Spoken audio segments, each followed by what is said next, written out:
ho letto che Stefani si pone in continuità. Ecco, io ritengo che invece il Veneto abbia bisogno di un cambiamento. Giovanni Manildo, candidato presidente del Veneto per il centro-sinistra, si trova finalmente davanti un rivale in carne e ossa e non più solamente un nome, sebbene la scelta di Alberto Stefani costituisca una conferma più che una sorpresa.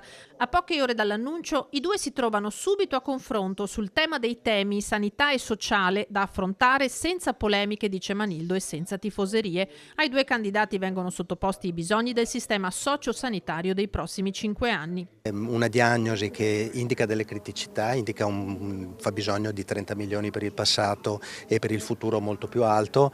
L'impegno concreto è che queste risorse debbano essere assolutamente trovate. Manildo predica fair play e concretezza su questo fronte, non risparmiando però alla coalizione rivale l'ennesima frecciata sui tempi e i modi in cui è stato scelto il candidato presidente.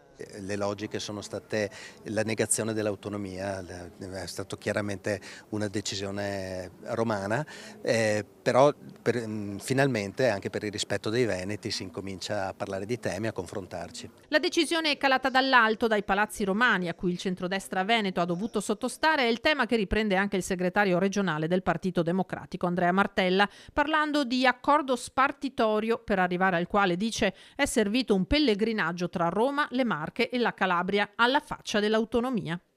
Come se a loro dei problemi del Veneto non interessasse nulla. Noi invece da tempo con il nostro candidato Giovanni Manildo e con la nostra coalizione abbiamo messo al centro i temi della sanità, del lavoro, dei giovani, e cioè le grandi questioni su cui è necessario produrre una svolta per la nostra regione. La montagna ha finalmente partorito il topolino dopo mesi di tira e molla, rincara Andrea Zanoni di Alleanza Verdi Sinistra, che incalza subito Stefani sul programma.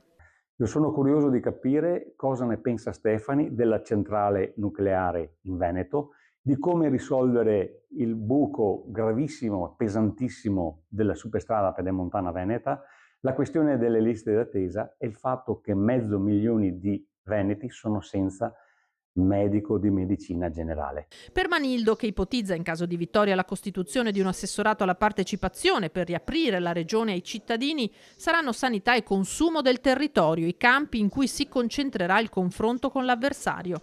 La politica del lasciar fare, la politica di non avere una regione più regista, più capace di prendere delle opportunità, penso che questo sia il vero tema, quindi avremo un confronto sulle proposte concrete.